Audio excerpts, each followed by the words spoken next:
Olá, pessoal. Boa noite, bom dia, boa tarde.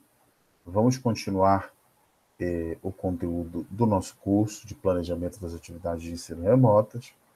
Vale lembrar que esse é um curso oferecido pela Pró-Reitoria de Gestão de Pessoas, uma atividade da Universidade Federal do Amapá, que tem um propósito em ajudar a gente a se preparar, né, para essa situação pandêmica, com essa situação do ensino à distância, e, afinal de contas, lidar de forma tranquila, preparada, capacitada para lidar com esse contexto. Então, nessa atividade, eu vou mostrar para vocês onde nós estamos.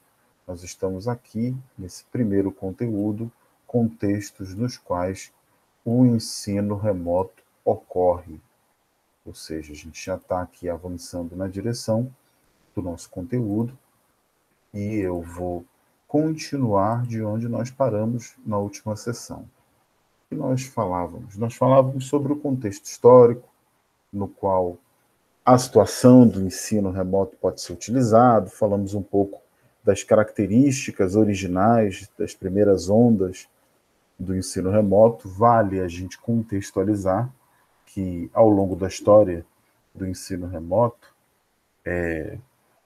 em geral, os autores que trabalham com esse assunto, que estão na nossa bibliografia, inclusive, abordam as gerações do ensino remoto em 4 grandes gerações. A primeira geração foi uma geração denominada de estudos por correspondência, que em larga medida eram baseados em trocas de mensagens com a remissão de conteúdos textuais para que os usuários pudessem, de fato, acessar esse conteúdo e realmente ter acesso remotamente ao ensino. Muito típica da primeira metade do século XIX. Uma segunda geração, posterior à primeira, obviamente, teria como característica a utilização de novas mídias. Isso já na década de 10, de 20, de 30 e principalmente de 50 em diante no século XXI. Perdão, no século XX, desculpem.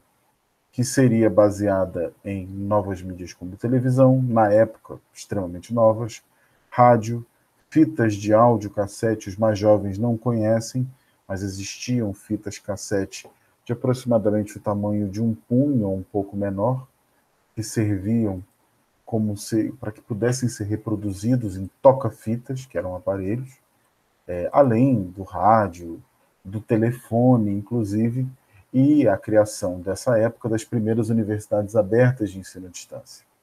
Já uma terceira geração, mais recente ainda, teve início com a introdução do videotexto, do computador, da tecnologia, da multimídia, do hipertexto e da rede de computadores. E agora, não mais baseado, como a gente viu, em informação que era transmitida assincronamente através de mídias impressas ou mídias físicas com conteúdo digital. O digital tem sido transmitido em rede, o que caracterizaria um grau ainda mais acentuado de informação e de expansão do ensino remoto, caracterizando o que seria essa quarta onda. Tudo bem? Então, a partir de agora a gente vai entrar em alguns assuntos que dizem respeito especificamente ao que a gente está enfrentando agora, sem pensar tanta história, sem prognosticar tanto.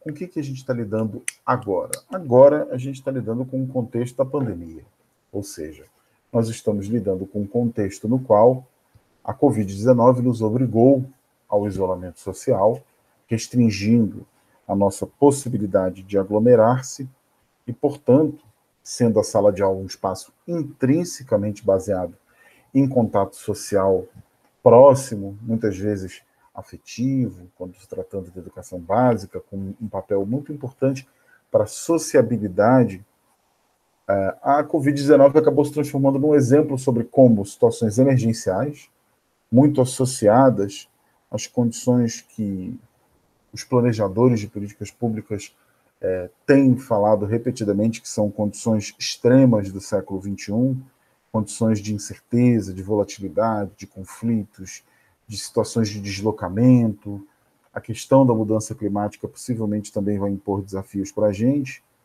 fazendo com que a gente tenha na Covid-19, pelo menos em termos mundiais, já que, por exemplo, no Extremo Oriente já se trabalha há muito tempo com as pandemias de síndromes respiratórias agudas, né, as SRAGs, como a gente chama, que a Covid é uma delas, só que nenhuma teve o impacto que a Covid tem.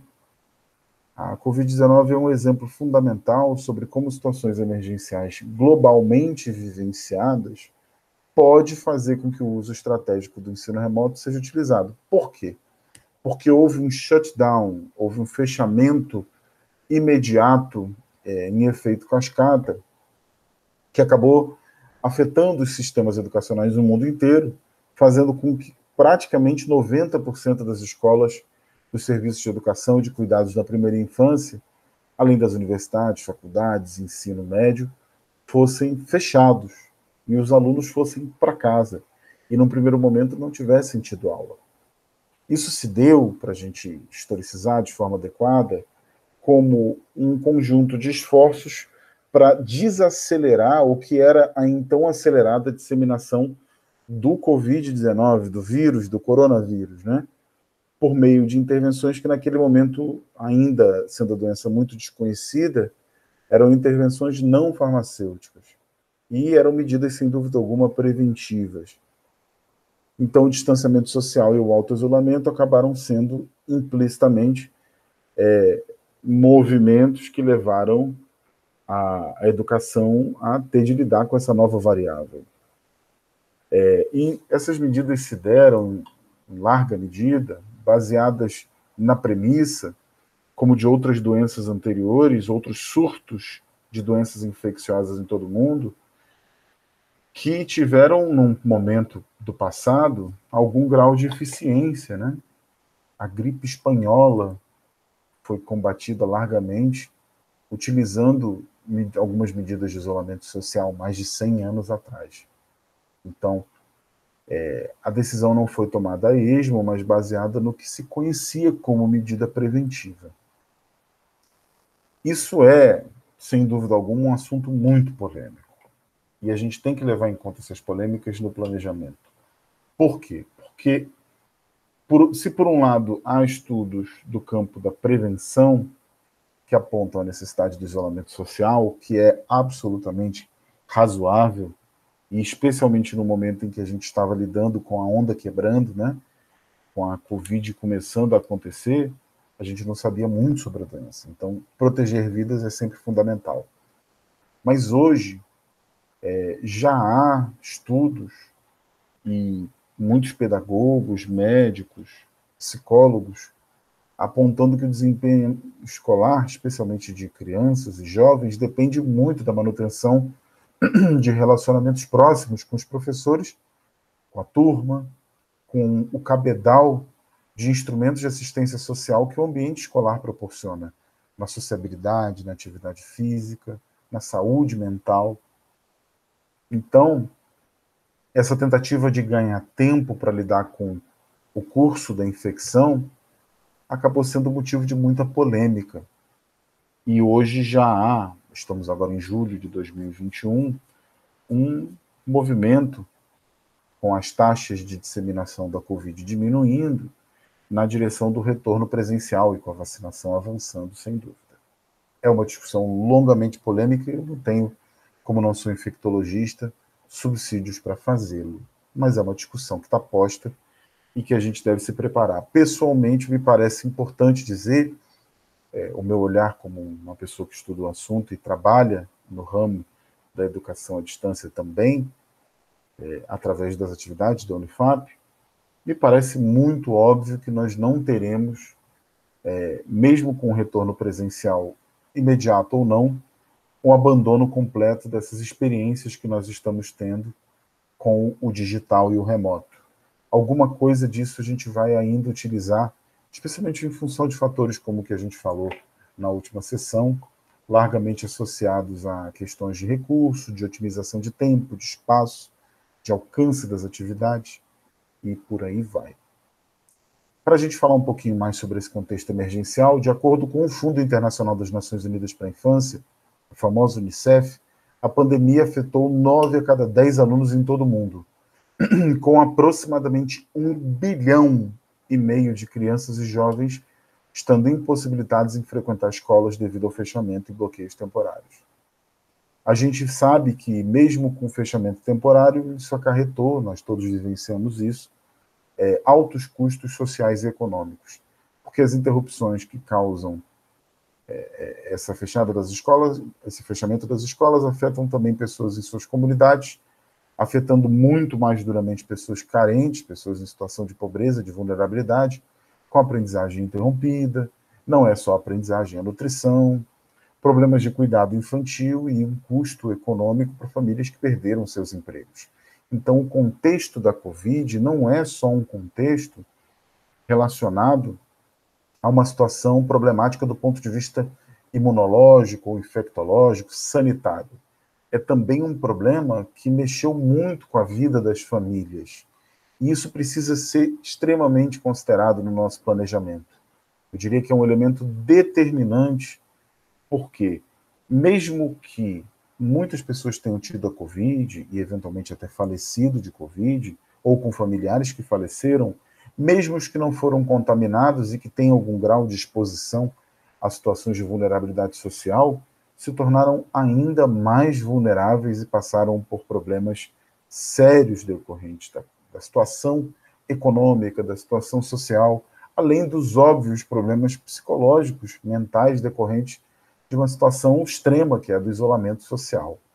Então, isso tudo deve ser pesado e considerado de forma muito atenta por todos nós, educadores. Em resposta ao fechamento de escolas causado pela Covid-19, a Unesco, que é uma outra agência, um outro programa, das Nações Unidas, acabou recomendando o uso de programas de ensino à distância. Daí que a gente chegou nesse patamar de importância, com aplicativos e plataformas educacionais que escolas e professores pudessem usar para alcançar alunos remotamente. Então, a solução para a educação não estagnar, não estancar completamente, foi, sem dúvida, a utilização do ensino à distância como uma estratégia. E, no entanto, apesar do mundo inteiro hoje ter mais ou menos as ferramentas amplamente popularizadas, como telefones celulares, computadores, as condições não são idênticas para todos. Há inúmeras regiões do mundo afora onde a aprendizagem digital online é menos viável. Por que isso, gente? Porque há dificuldade de acesso à internet, há dificuldade de acesso a smartphones e computadores, e esse, sem dúvida alguma, essa interface entre a situação real da vida das pessoas e o contexto digital, eu diria que é o elemento determinante para a gente pensar o nosso planejamento. Por quê? Porque por melhor elaborado que seja a estratégia didático-pedagógica, por melhor que seja o software, por melhor que seja a câmera, por melhor que seja a aula digital, se ela não encontra compatibilidade para se tornar aderente às condições de vida das pessoas no seu dia a dia, esse aprendizado perde muito do sentido. Ele, inclusive, torna-se algo que cria ou potencializa uma percepção de incapacidade, de insucesso, de frustração no cursista. Então, algo que é a regra geral, que ao mesmo tempo não é uma regra geral, é que as atividades nossas de ensino remoto devem levar em consideração iminentemente o contexto sociocultural e socioeconômico e de conectividade. Eu diria que esses 3 pontos são importantes: socioeconômico, sociocultural e de conectividade dos nossos cursistas. Caso nós não tenhamos culturalmente uma linguagem e uma condição de apreensão daquele conteúdo. Número 2, caso nós não tenhamos uma situação econômica, uma situação material, uma situação doméstica, uma situação do mundo cotidiano, dos recursos que a pessoa tem para gerir e lidar no seu dia a dia. Sem observar isso, a gente cria muita chance de não ter aderência no que nós vamos fazer. E por último, gente, as condições de conectividade.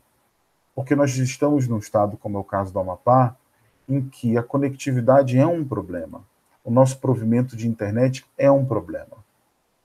Por mais que a aprendizagem online tenha se tornado essa tábua de salvação, entre aspas, para a educação, porque as instituições escolares acabaram minimizando o potencial de transmissão da Covid nas suas comunidades e mantendo as atividades de funcionamento, embora a expansão da internet confunda, passe uma borrachinha nas fronteiras e aparentemente funcione de forma geral uma simulação da realidade, a internet não é uma simulação da realidade.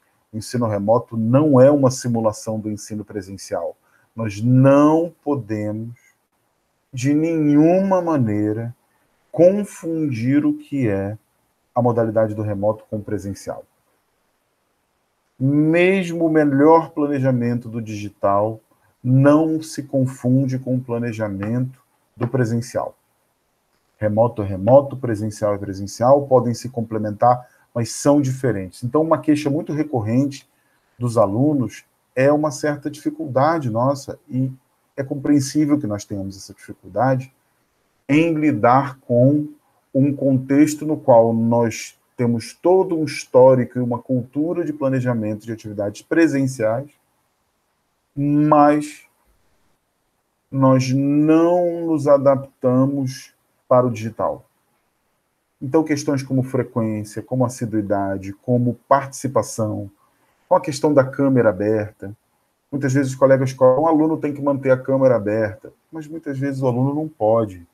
Porque se for uma mãe, por exemplo, que perdeu o emprego, que fazia faculdade à noite e perdeu o emprego, e agora ela tem que cuidar do filho porque ela não tem mais condições de colocar na creche, às vezes é constrangedor a gente ter a câmera aberta. Às vezes não. Mas às vezes pode ser constrangedor. Às vezes a gente exigir que essa pessoa que está cuidando de um familiar, ou que está numa situação de depressão, essa pessoa se manifestar muito, ou essa pessoa abrir sua câmera, pode ser uma insensibilidade nossa. Claro que se a pessoa tiver condições, é super bem-vindo, mas não dá para a gente exigir como a gente exige no presencial aquela atenção irrestrita. Muitas vezes as atividades síncronas também acabam sendo, quando transformadas numa espinha dorsal da relação ensino-aprendizagem, acaba sendo problemático. Por quê? Porque muita gente perdeu o emprego e está tendo que se virar economicamente. E a gente precisa ter essa consideração, essa empatia em prever que às vezes a pessoa vai assistir a aula 10 horas da noite, antes de dormir, e a gente ter esse respeito e essa sensibilidade, inclusive, constrói uma empatia que pode fidelizar o aluno no curso. Então a gente tem que sempre olhar a necessidade e os pezinhos dos discentes nos sapatos que eles estão usando, e não nos sapatos que a gente gostaria que eles usassem. É uma relação de mediação, de peso e contrapeso se constitui. A gente tem que olhar, portanto, para fatores que evitem exposições, que evitem uma vulnerabilidade excessiva, que invisibilizem os problemas e as características dos discentes, que menosprezem a situação que eles vivem, que muitas dessas pessoas estão passando por algo muito difícil. E a gente tem que ter essa sensibilidade. A gente não está falando de ensino remoto num contexto ordinário. A gente está falando, nesse momento, apesar do ensino remoto ser muito mais antigo que a pandemia, nós estamos falando de ensino remoto na pandemia. E a gente ainda está longe de se recuperar agora em julho de 2021. Vamos falar um pouquinho, então, mais assertivamente, sobre desafios e sobre barreiras. As barreiras para uma educação à distância eficaz incluem distrações domésticas, tecnologia pouco confiável, situações socioeconômicas, contato adequado com os professores, serviços de apoio e a necessidade que todos nós temos em ter mais experiência nesse sentido. A falta de infraestrutura, de mecanismos de apoio, de habilidades tecnológicas avançadas e além das precariedades institucionais, o Brasil é um país em desenvolvimento, e isso nos afeta sobremaneira, podem levar a gente a uma experiência, sim, mal sucedida, que pode ter consequências muito severas. Além disso, um outro desafio importante é que gerir tempo e ter autodisciplina no ensino remoto é fundamental. Então, muitas vezes, a gente tem que motivar o aluno, chamar ele para assistir, conversar, marcar uma reunião rápida, síncrona, para mediar, para estimular, dialogar, compreender situações de trabalho, situações de saúde. Tudo isso exige muita flexibilidade. Ok? São alguns pontos que é importantíssimo se destacar. Porque se a tecnologia pode permitir que professores e alunos acessem materiais didáticos especializados muito além dos livros, com maneiras que unem tempo e espaço, por outro lado, a falta de acesso à tecnologia ou o acesso rápido e confiável à internet pode acabar impedindo alunos de áreas rurais, florestais, ribeirinhos, famílias carentes. A falta de acesso à tecnologia ou boa conectividade com a internet é um obstáculo para o aprendizado contínuo. Então, a gente tem que ter essa sensibilidade que muitos dos nossos cursistas não necessariamente dispõem das condições ideais. Eu diria que esse é um ponto crucial. E aí um desafio mais complexo, inclusive, não pensando essas questões materiais, mas pensando questões culturais, diz respeito às diferenças entre alunos e professores e entre alunos e alunos. Muito importante. Os programas à distância tendem a ser diversificados porque ultrapassam fronteiras geográficas de regiões e cruzam fronteiras culturais que podem existir em assuntos como religião, como gênero, como assuntos étnico-raciais. E isso requer da gente uma compreensão ética muito apurada, especialmente com relação a normas, a diferenças, a preconceitos e a possíveis questões conflitantes. Agora, se por um lado tudo isso pode ser desafio e barreira no ensino à distância, por outro, o ensino à distância pode expandir o acesso à educação, gente. Porque ele pode fazer com que pessoas que já tinham situações de conectividade difícil possam utilizar. Eu sempre gosto de usar o exemplo da minha mãe, que faleceu, inclusive, de Covid, há pouco mais de 2 meses, que ela era deficiente visual, por conta do diabetes, ela se tornou deficiente visual, e ela, depois que a cegueira cometeu ela, ela passou por um processo de certa depressão. E o que ajudou ela a superar a depressão foi um software inventado na UFRJ pelo Dr. Antônio Borges, que é um servidor da UFRJ, com mais de 30, 40 anos de casa. E esse software chamado DOSVox, eu vou mostrar para vocês, inclusive, o DOSVox.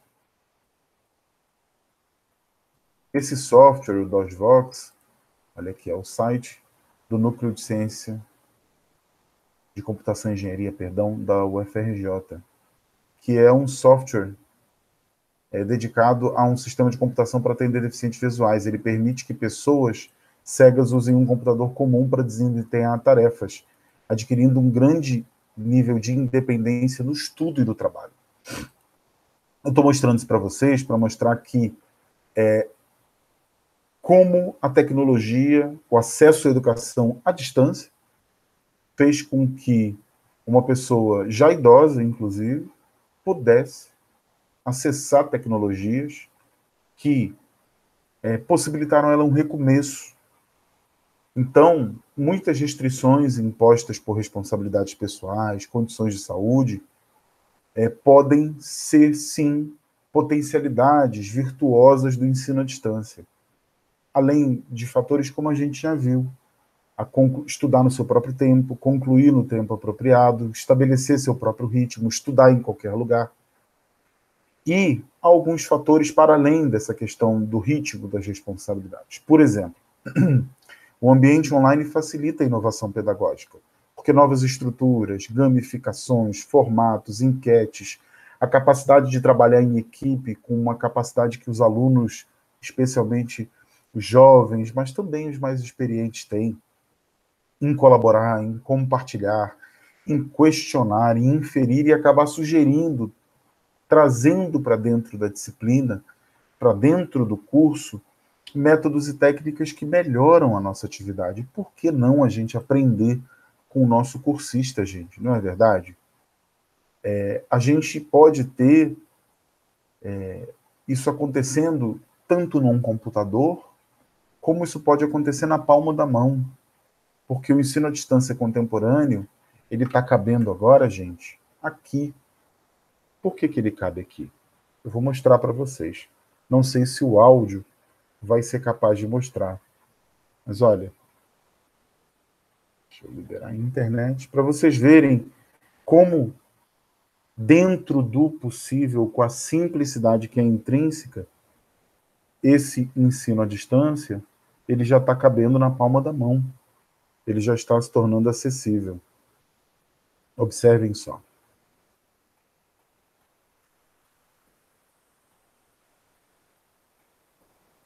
Vamos ver, vai carregar aqui. Olha a internet, hein? Para vocês verem. Olá, pessoal, tudo bem? Bom dia, boa tarde, boa noite. Eu estou trabalhando com vocês e quero agradecer pela presença. É a aula passada da gente, olha. Acabei de colocar no YouTube hoje. E a gente já está podendo assistir ela aqui. Eu vou fechar de novo, porque senão ficam esses apitinhos do smartphone. Esse é um exemplo, olha, de como as atividades que a gente está fazendo, elas podem ser utilizadas em dispositivos móveis, na palma da mão. Coisa que certamente as gerações anteriores de ensino à distância não puderam fazer. Então é bem legal a gente estar utilizando isso. Eu nem sei se ficou bem projetado aqui na tela. Mas vamos em frente. Tá? Flexibilidade, tenacidade, inteligência é sempre uma grande estratégia, gente. Aqui não é diferente. Uma outra virtude que a gente tem que explorar é que a educação à distância também pode fornecer uma oportunidade de se globalizar como um método mais amplo de comunicação dentro do campo da educação. Ou seja, a gente pode estar falando aqui de ferramentas e programas que a tecnologia oferece para que a gente converse entre si. Nós podemos conversar com escolas, com redes e grupos de vários outros lugares do mundo, que muitas vezes estariam fora do imediato alcance presencial. Então, para a gente fazer um seminário, por exemplo, e chamar um especialista de uma área para participar da nossa disciplina, a gente pode fazer isso muito tranquilamente, utilizando o ensino à distância, se as condições de conectividade forem boas. Então, aquela pessoa que custava muito caro para a gente trazer, com a adoção do remoto, facilita muito. E com isso a gente vai criando uma capilaridade, uma conectividade com essas tendências de sucesso, de boa excelência no mundo. E não pode ser descartado, por último, o que é super importante, que o ensino à distância permite que alunos que não poderiam frequentar o ambiente escolar tradicional devido a alguma deficiência ou doença, que verdadeiramente os impeça de se deslocar. Isso ajuda pessoas a terem experiências de interação social ou de sala de aula que não teriam, nem em casa, nem em um hospital. E embora isso, ainda por cima, os mantenha sobre um ambiente de aprendizagem seguro. Então, eu queria trazer para vocês, pessoal, de forma bem objetiva, alguns dos traços, algumas das características desse contexto, que de todos os contextos históricos eu acho que ele merece um destaque, que é o contexto da pandemia, para a gente falar sobre ensino remoto, observando de forma ponderada as potencialidades e virtudes e os desafios e barreiras que existem e sempre existirão, porque não existe forma perfeita de ensino. Existe forma adaptada e adequada para aquele contexto. E mesmo assim, sempre será um esforço muito grande de educar. Quem está aqui em sala de aula na linha de frente sabe do que eu estou falando. Tudo bem, pessoal? Por agora é só dando continuidade ao curso. Já já a gente volta com mais um conteúdo. Obrigado, valeu. Bom dia, boa tarde, boa noite para você que está assistindo. Eu agradeço muito a sua presença e para mim é um enorme prazer estar trabalhando com vocês. Tchau, tchau.